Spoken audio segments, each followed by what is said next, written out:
فمن أظلم ممن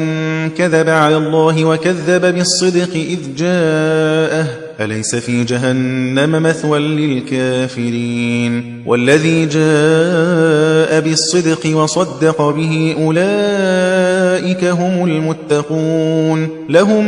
ما يشاءون عند ربهم ذلك جزاء المحسنين ليكفر الله عنهم أسوأ الذي عملوا ويجزيهم أجرهم بأحسن الذي كانوا يعملون أليس الله بكاف عبده ويخوفونك بالذين من دونه ومن يضلل الله فما له من هاد ومن يهد الله فما له من مضل أليس الله بعزيز ذي انتقام ولئن سألتهم من خلق السماوات والأرض ليقولن الله قل أفرأيتم ما تدعون من دون الله إن أرادني الله بضر هل هن كاشفات ضره أو أرادني برحمة هل هن ممسكات رحمته قل حسبي الله عليه يتوكل المتوكلون قل يا قوم اعملوا على مكانتكم إني عامل فسوف تعلمون من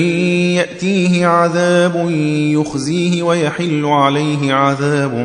مقيم إنا أنزلنا عليك الكتاب للناس بالحق فمن اهتدى فلنفسه ومن ضل فإنما يضل عليها وما أنت عليهم بوكيل الله يتوفى الأنفس حين موتها والتي لم تمت في منامها فيمسك التي قضى عليها الموت ويرسل الأخرى إلى أجل مسمى إن في ذلك لآيات لقوم يتفكرون أم اتخذوا من دون الله شفعاء قل أولو كانوا لا يملكون شيئا ولا يعقلون قل لله الشفاعة جميعا له ملك السماوات والأرض ثم إليه ترجعون وإذا ذكر الله وحده اشمأزت قلوب الذين لا يؤمنون بالآخرة وإذا ذكر الذين من دونه إذا هم يستبشرون قل اللهم فاطر السماوات والأرض عالم الغيب والشهادة أنت تحكم بين عبادك فيما كانوا فيه يختلفون ولو أن للذين ظلموا ما في الأرض جميعا ومثله معه لافتدوا به من سوء العذاب يوم القيامة وبدا لهم من الله ما لم يكونوا يحتسبون وبدا لهم سيئات ما كسبوا وحاق بهم ما كانوا به يستهزئون فإذا مس الإنسان ضر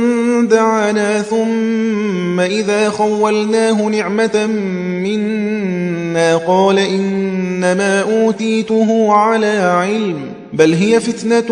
ولكن أكثرهم لا يعلمون قد قالها الذين من قبلهم فما أغنى عنهم ما كانوا يكسبون فأصابهم سيئات ما كسبوا والذين ظلموا من هؤلاء سيصيبهم سيئات ما كسبوا وما هم بمعجزين أولم يعلموا أن الله يبسط الرزق لمن يشاء ويقدر إن في ذلك لآيات لقوم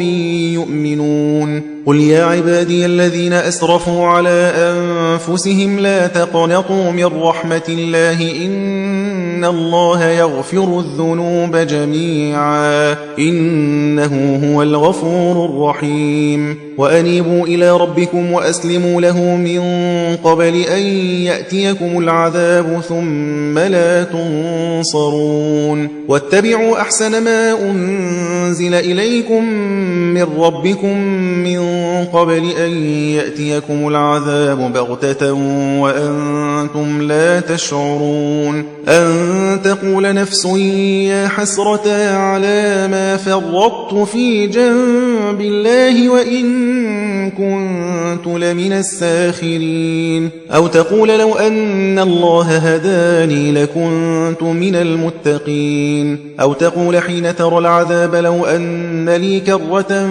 فأكون من المحسنين بلى قد جاءتك آياتي فكذبت بها واستكبرت وكنت من الكافرين ويوم القيامة ترى الذين كذبوا على الله وجوههم مسودة أليس في جهنم مثوى للمتكبرين وينجي الله الذين اتقوا بمفازتهم لا يمسهم السوء ولا هم يحزنون الله خالق كل شيء وهو على كل شيء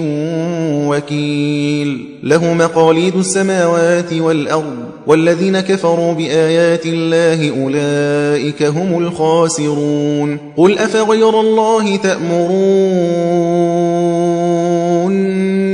أعبد أيها الجاهلون ولقد أوحي إليك وإلى الذين من قبلك لئن أشركت ليحبطن عملك ولتكونن من الخاسرين بل الله فاعبد وكن من الشاكرين وما قدر الله حق قدره والأرض جميعا قبضته يوم القيامة والسماوات مطويات بيمينه سبحانه وتعالى عما يشركون ونفخ في الصور فصعق من في السماوات ومن في الأرض إلا من شاء الله ثم نفخ فيه أخرى فإذا هم قيام ينظرون وأشرقت الأرض بنور ربها ووضع الكتاب وجيء بالنبيين والشهداء وقضي بينهم بالحق وهم لا يظلمون ووفيت كل نفس ما عملت وهو أعلم بما يفعلون وسيق الذين كفروا إلى جهنم زمرا حتى إذا جاءوها فتحت أبوابها وقال لهم خزنتها ألم يأتكم رسل منكم يتلون عليكم آيات ربكم وينذرونكم لقاء يومكم هذا قالوا بلى ولكن حقت كلمة العذاب على الكافرين قيل ادخلوا أبواب جهنم خالدين فيها فبئس مثوى المتكبرين وسيق الذين اتقوا ربهم إلى الجنة زمرا حتى إذا جاءوها وفتحت أبوابها وقال لهم خزنتها سلام عليكم طبتم فادخلوها خالدين وقالوا الحمد لله الذي صدقنا وعده وأورثنا الأرض نتبوأ من الجنة حيث نشاء فنعم أجر العاملين وترى الملائكة حافين من حول العرش يسبحون بحمد ربهم وقضي بينهم بالحق وقيل الحمد لله رب العالمين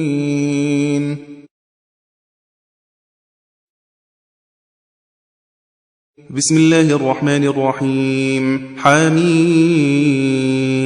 تنزيل الكتاب من الله العزيز العليم غافر الذنب وقابل التوب شديد العقاب ذي الطول لا إله إلا هو إليه المصير ما يجادل في آيات الله إلا الذين كفروا فلا يغررك تقلبهم في البلاد كذبت قبلهم قوم نوح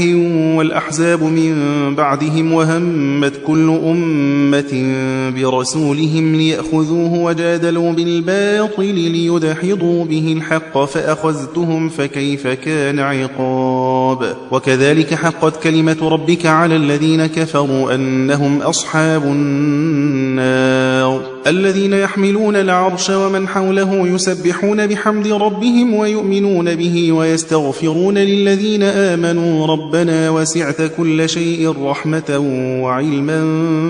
فاغفر للذين تابوا واتبعوا سبيلك وقهم عذاب الجحيم ربنا وأدخلهم جنات عدن التي وعدتهم ومن صلح من آبائهم وأزواجهم وذرياتهم إنك أنت وأنت العزيز الحكيم وقهم السيئات ومن تق السيئات يومئذ فقد رحمته وذلك هو الفوز العظيم إن الذين كفروا ينادون لمقت الله أكبر من مقتكم أنفسكم إذ تدعون إلى الإيمان فتكفرون قالوا ربنا أمتنا اثنتين وأحييتنا اثنتين فاعترفنا بذنوبنا فهل إلى خروج من سبيل ذلكم بأنه إذا دعي الله وحده كفرتم وإن يشرك به تؤمنوا فالحكم لله العلي الكبير هو الذي يريكم آياته وينزل لكم من السماء رزقا وما يتذكر إلا من ينيب فدعوا الله مخلصين له الدين ولو كره الكافرون رفيع الدرجات ذو العرش يلقي الروح من أمره على من يشاء من عباده لينذر يوم التلاق يوم هم بارزون لا يخفى على الله منهم شيء لمن الملك اليوم لله الواحد القهار اليوم تجزى كل نفس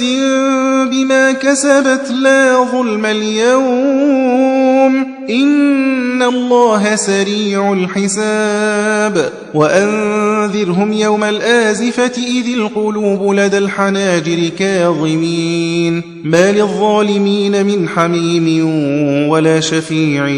يطاع يعلم خائنة الأعين وما تخفي الصدور والله يقضي بالحق والذين يدعون من دونه لا يقضون بشيء إن الله هو السميع البصير أولم يسيروا في الأرض فينظروا كيف كان عاقبة الذين كانوا من قبلهم كانوا هم أشد منهم قوة وآثارا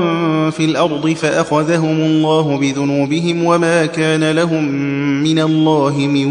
واق ذلك بأنهم كانت تأتيهم رسلهم بالبينات فكفروا فأخذهم الله إنه قوي شديد العقاب ولقد أرسلنا موسى بآياتنا وسلطان مبين إلى فرعون وهامان وقارون فقالوا ساحر كذاب فلما جاءهم بالحق من عندنا قالوا اقتلوا أبناء الذين آمنوا معه واستحيوا نساءهم وما كيد الكافرين إلا في ضلال وقال فرعون ذروني أقتل موسى وليدع ربه إني أخاف أن يبدل دينكم أو أن يظهر في الأرض الفساد وقال موسى إني عذت بربي وربكم من كل متكبر لا يؤمن بيوم الحساب وقال رجل مؤمن من آل فرعون يكتم إيمانه أتقتلون رجلا أن يقول ربي الله وقد جاءكم بالبينات من ربكم وإن يك كاذبا فعليه كذبه وإن يك صادقا يصبكم بعض الذي يعدكم إن الله لا يهدي من هو مسرف كذاب يا قوم لكم الملك اليوم ظاهرين في الأرض فمن ينصرنا من بأس الله إن جاءنا قال فرعون ما أريكم إلا ما أرى وما أهديكم إلا سبيل الرشاد وقال الذي آمن يا قوم إني أخاف عليكم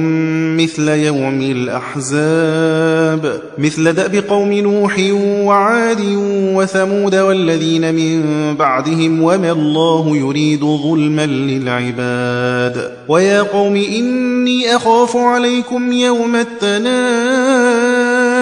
يوم تولون مدبرين ما لكم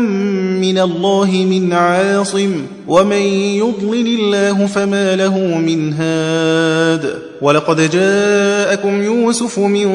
قبل بالبينات فما زلتم في شك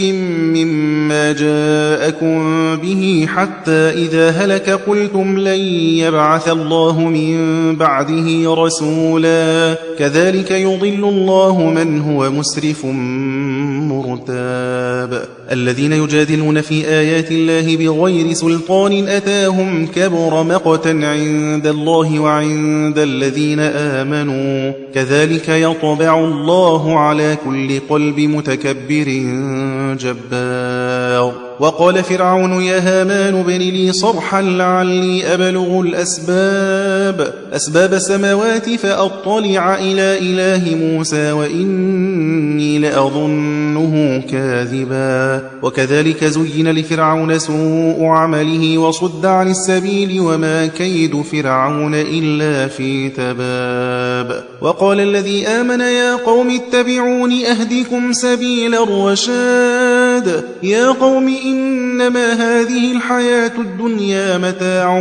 وإن الآخرة هي دار القرار من عمل سيئة فلا يجزى إلا مثلها ومن عمل صالحا من ذكر أو أنثى وهو مؤمن فأولئك يدخلون الجنة يرزقون فيها بغير حساب ويا قوم ما لي أدعوكم إلى النجاة وتدعونني إلى النار تدعونني لأكفر بالله وأشرك به ما ليس لي به علم وأنا أدعوكم إلى العزيز الغفار لا جرم أن ما تدعونني إليه ليس له دعوة في الدنيا ولا في الآخرة وأن مردنا إلى الله وأن المسرفين هم أصحاب النار فستذكرون ما أقول لكم وأفوض أمري إلى الله إن الله بصير بالعباد فوقاه الله سيئات ما مكروا وحاق بآل فرعون سوء العذاب النار يعرضون عليها غدوا وعشيا ويوم تقوم الساعة أدخلوا آل فرعون أشد العذاب وإذ يتحاجون في النار فيقول الضعفاء للذين استكبروا إنا كنا لكم تبعا فهل أنتم مغنون عنا نصيبا من النار قال الذين استكبروا إنا كل فيها إن الله قد حكم بين العباد وقال الذين في النار لخزنة جهنم ادعوا ربكم يخفف عنا يوما من العذاب قالوا أولم تك تأتيكم رسلكم بالبينات قالوا بلى قالوا فادعوا وما دعاء الكافرين إلا في ضلال إنا لننصر رسلنا والذين آمنوا في الحياة الدنيا ويوم يقوم الأشهاد يوم لا ينفع الظالمين معذرتهم ولهم اللعنة ولهم سوء الدار ولقد آتينا موسى الهدى وأورثنا بني إسرائيل الكتاب هدى وذكرى لأولي الألباب فاصبر إن وعد الله حق واستغفر لذنبك وسبح بحمد ربك بالعشي والإبكار إن الذين يجادلون في آيات الله بغير سلطان أتاهم إن في صدورهم إلا كبر ما هم ببالغيه فاستعذ بالله إنه هو السميع البصير لخلق السماوات والأرض أكبر من خلق الناس ولكن أكثر الناس لا يعلمون وما يستوي الأعمى والبصير والذين آمنوا وعملوا الصالحات ولا المسيء قليلا ما تتذكرون إن الساعة لآتية لا ريب فيها ولكن أكثر الناس لا يؤمنون وقال ربكم ادعوني أستجب لكم إن الذين يستكبرون عن عبادتي سيدخلون جهنم داخرين الله الذي جعل لكم الليل لتسكنوا فيه والنهار مبصرا إن الله لذو فضل على الناس ولكن أكثر الناس لا يشكرون ذلكم الله ربكم خالق كل شيء لا إله إلا هو فأنى تؤفكون كذلك يؤفك الذين كانوا بآيات الله يجحدون الله الذي جعل لكم الأرض قرارا والسماء بناء وصوركم فأحسن صوركم ورزقكم من الطيبات ذلكم الله ربكم فتبارك الله رب العالمين هو الحي لا إله إلا هو فادعوه مخلصين له الدين الحمد لله رب العالمين قل إني نهيت أن أعبد الذين تدعون من دون الله لما جاءني البينات من ربي وأمرت أن أسلم لرب العالمين هو الذي خلقكم من تراب ثم من نطفة ثم من علقة ثم يخرجكم طفلا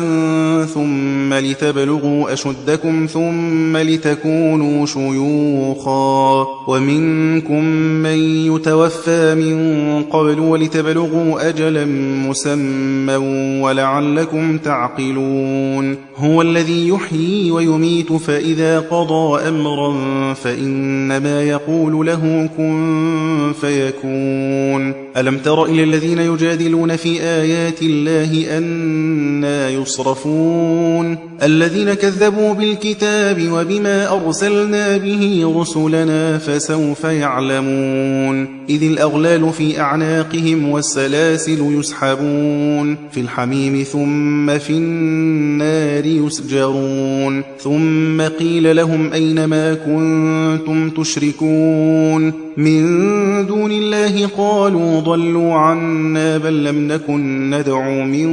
قبل شيئا كذلك يضل الله الكافرين ذلكم بما كنتم تفرحون في الأرض بغير الحق وبما كنتم تمرحون ادخلوا أبواب جهنم خالدين فيها فبئس مثوى المتكبرين فاصبر إن وعد الله حق فإما نرينك بعض الذي نعدهم أو نتوفينك فإلينا يرجعون ولقد أرسلنا رسلا من قبلك منهم من قصصنا عليك ومنهم من لم نقصص عليك وما كان لرسول أن يأتي بآية إلا بإذن الله فإذا جاء أمر الله قضي بالحق وخسر هنالك المبطلون الله الذي جعل لكم الأنعام لتركبوا منها ومنها تأكلون ولكم فيها منافع ولتبلغوا عليها حاجة في صدوركم وعليها وعلى الفلك تحملون ويريكم آياته فأي آيات الله تنكرون أفلم يسيروا في الأرض فينظروا كيف كان عاقبة الذين من قبلهم كانوا أكثر منهم وأشد قوة وآثارا في الأرض فما أغنى عنهم ما كانوا يكسبون فلما جاءتهم رسلهم بالبينات فرحوا بما عندهم من العلم وحاق بهم ما كانوا به يستهزئون فلما رأوا بأسنا قالوا آمنا بالله وحده وكفرنا بما كنا به مشركين فلم يك ينفعهم إيمانهم لما رأوا بأسنا سنة الله التي قد خلت في عباده وخسر هنالك الكافرون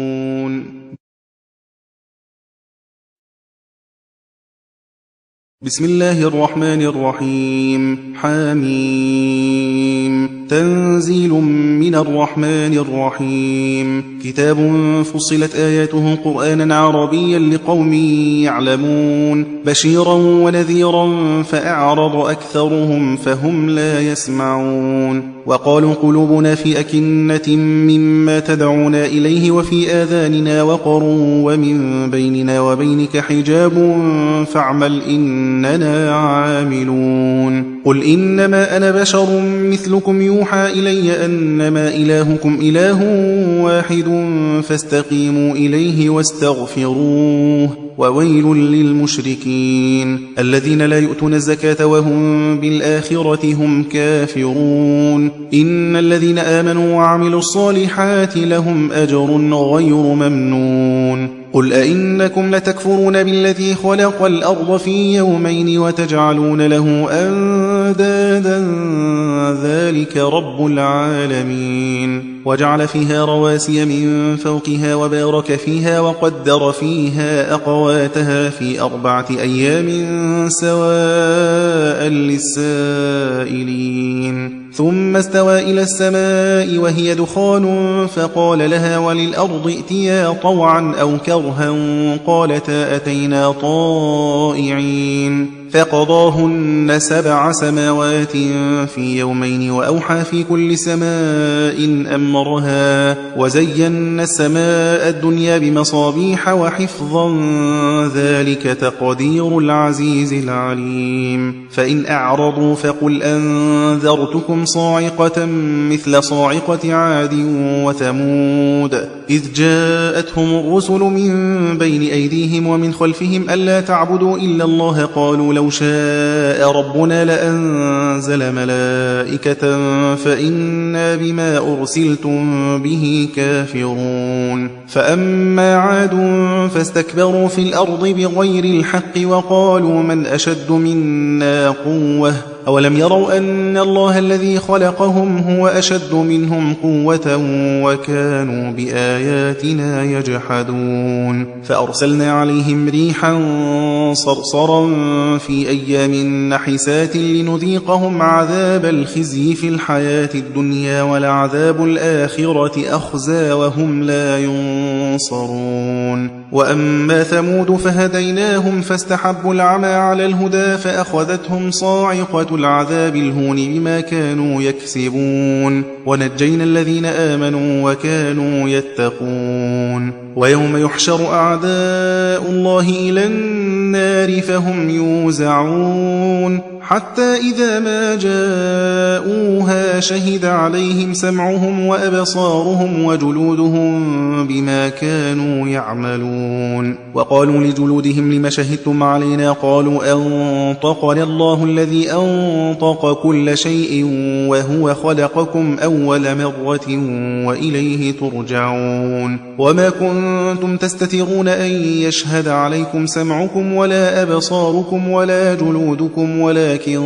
ظننتم أن الله لا يعلم كثيرا مما تعملون وذلكم ظنكم الذي ظننتم بربكم أرداكم فأصبحتم من الخاسرين فإن يصبروا فالنار مثوى لهم وإن يستعتبوا فما هم من المعتبين وقيضنا لهم قرناء فزينوا لهم ما بين أيديهم وما خلفهم وحق عليهم القول في قد خلت من قبلهم من الجن والإنس إنهم كانوا خاسرين وقال الذين كفروا لا تسمعوا لهذا القرآن والغوا فيه لعلكم تغلبون فلنذيقن الذين كفروا عذابا شديدا ولنجزينهم أسوأ الذي كانوا يعملون ذلك جزاء أعداء الله النار لهم فيها دار الخلد جزاء بما كانوا بآياتنا يجحدون وقال الذين كفروا ربنا أرنا الذين أضلانا من الجن والإنس نجعلهما تحت أقدامنا ليكونا من الأسفلين إن الذين قالوا ربنا الله ثم استقاموا تتنزل عليهم الملائكة ألا تخافوا ولا تحزنوا وأبشروا بالجنة التي كنتم توعدون نحن أولياؤكم في الحياة الدنيا وفي الآخرة ولكم فيها ما تشتهي أنفسكم ولكم فيها ما تدعون نزلا من غفور رحيم ومن أحسن قولا ممن دعا إلى الله وعمل صالحا وقال إنني من المسلمين ولا تستوي الحسنة ولا السيئة دفع بالتي هي أحسن فإذا الذي بينك وبينه عداوة كأنه ولي حميم وما يلقاها إلا الذين صبروا وما يلقاها إلا ذو حظ عظيم وإما ينزغنك من الشيطان نزغ فاستعذ بالله إنه هو السميع العليم ومن آياته الليل والنهار والشمس والقمر لا تسجدوا للشمس ولا للقمر واسجدوا لله الذي خلقهن إن كنتم إياه تعبدون فإن استكبروا فالذين عند ربك يسبحون له بالليل والنهار وهم لا يسأمون ومن آياته أنك ترى الأرض خاشعة فإذا أنزلنا عليها الماء اهتزت وربت إن الذي أحياها لمحيي الموتى إنه على كل شيء قدير إن الذين يلحدون في آياتنا لا يخفون علينا أفمن يلقى في النار خير أم من يأتي آمنا